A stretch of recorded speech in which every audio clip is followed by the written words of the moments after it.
After his dream in the spotlight dimmed, Aaron returned to high school, and all his hard work paid off, shining down a diploma. It wasn't until soon after that Aaron went on to learn more of the world through college. Well, I went to Wilmington College first for a tour. It wasn't exactly perfect because there were no room and board, like no place for me to stay. So I decided to go to Wright State University, and so I did. I went to a honors room, and that didn't go so well because I had a roommate, and roommates and I don't exactly mix well together at first. After my roommate problem, I was transferred to the woods, which was a bit more sentinel. It was more calming, it was more relaxing, and it allowed me to stay all by myself. It was great. But aside from living in life, the school life was a little bit too rough. I did English 102, which had me do research, and it was really, excruciatingly hard. I had to do a research about wolves and education, but I never thought that I would at least do something stupid like that. I never thought that it might be something stupid like that. Jolted from the English classes, Aaron's independence was short-lived, finding him back at square one. But this was no setback for Aaron. It was merely a chance for Aaron to return to college and chance to refocus. I went back to psychology. I went to English, of course. I went to yoga. I performed yoga. And I also did a religion class at one point as Sinclair Blue Ash. Still living at home, Aaron's passion for traveling the world grew. Always close to his heart, he eventually made a new friend from a foreign land, Thailand. It all began on a website called innerpals.net. I was talking to a couple of new people across the world, and there was a picture of a beautiful girl with tan skin, black hair, and a cute smile. Her real name is Yoladi, but she prefers to call herself as Bo, and so the name stuck. We had been talking a little bit over the internet. We even shared Facebook accounts. We even shared our addresses, and we even sent snail mail to each other. We sent letters, we sent presents, we sent drawings, we sent our friendships. We sent our friendships together. It was really good. It was really good to communicate with a great friend, a new friend outside of the United States. I just felt like I really wanted to meet her in person. I just had to meet her in person. It wasn't until 3 or 4 years later, Aaron and Bo were soon to meet in person. After a long wait, an embrace was inevitable. Hi! Hi, how are you? I was really nervous to meet Bo for the first time. I never actually came across a friend so accepting other than Bo. When she and I first met, we were particularly a little shy around each other, but we exchanged small talk. We sang a little bit together. We watched a movie together. She even made a portrait of myself in my own sketchbook, the one I still have in my collection. She is a very good artist. And we even had a little walk around the park, watching the sun, playing a few things on the playground, small stuff like that.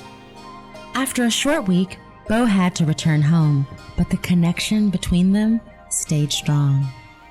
It was really hard to see her go back home.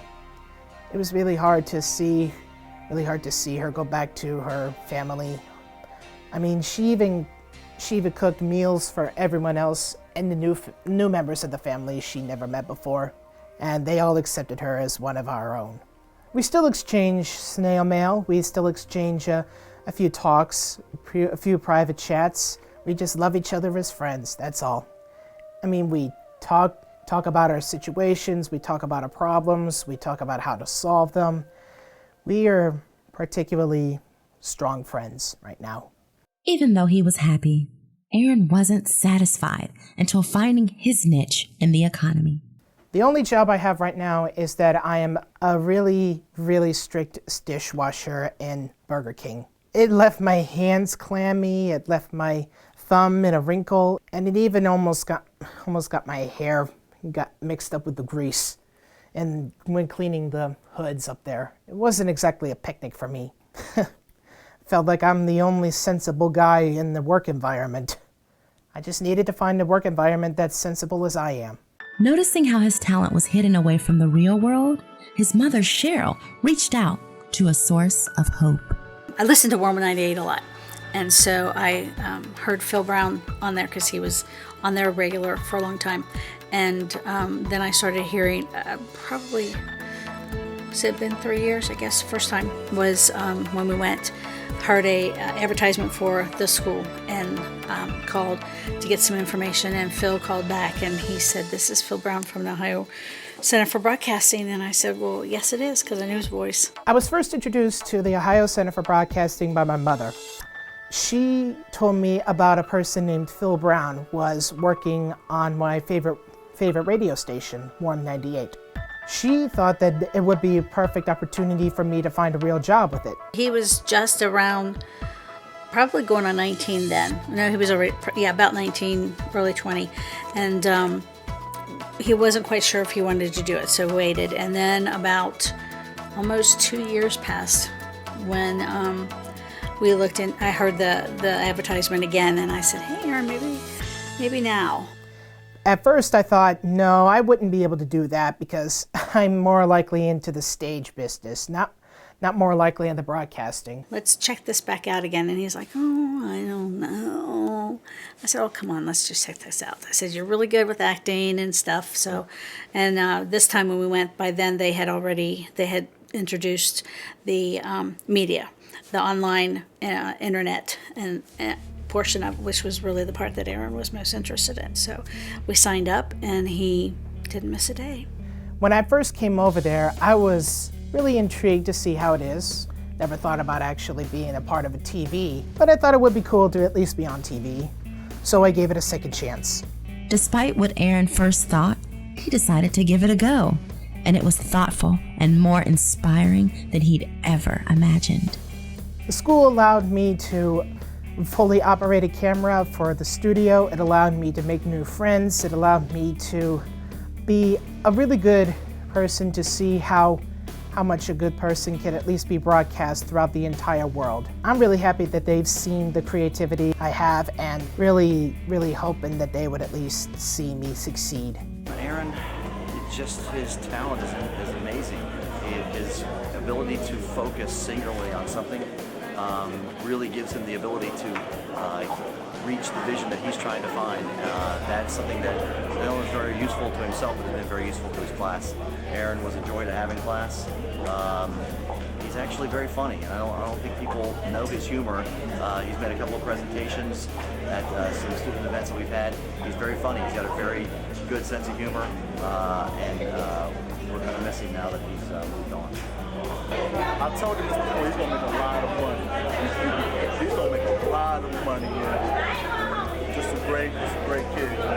It was definitely an adventure. And he was a great classmate. He came in every day, on time. He helped out a lot. And he had very, very, I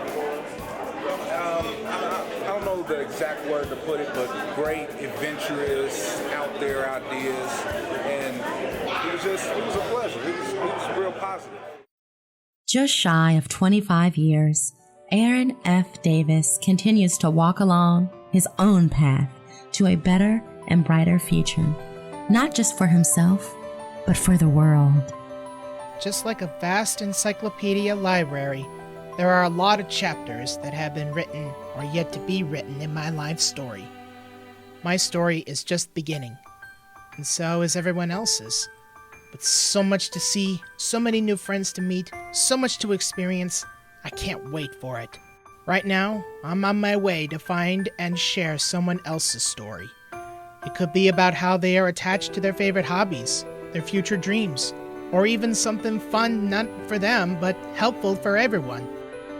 That's why I believe people with autism have a chance to show that we are nothing to ignore, nothing to cure, and nothing to be afraid of.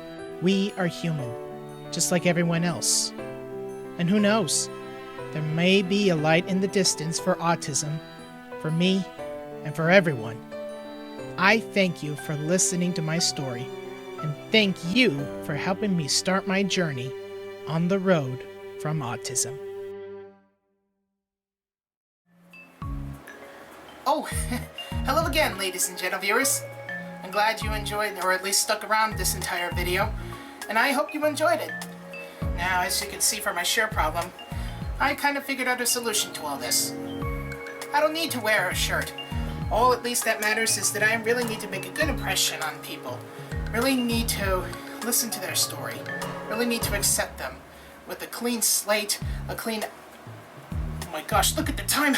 I'm gonna be late for dinner! Oh! But before I go, be sure to give a little click of the like button if you like this video. Share the share button, or at least share this video with all of your friends and family for everyone to enjoy. Or if you wanted to see some more videos along the road from autism, be sure to give a little click on the subscribe button below this screen. Until then, my door is always open, and for UTubeSponge Productions, I'm Aaron F. Davis, and I brung out. I'll see you next time.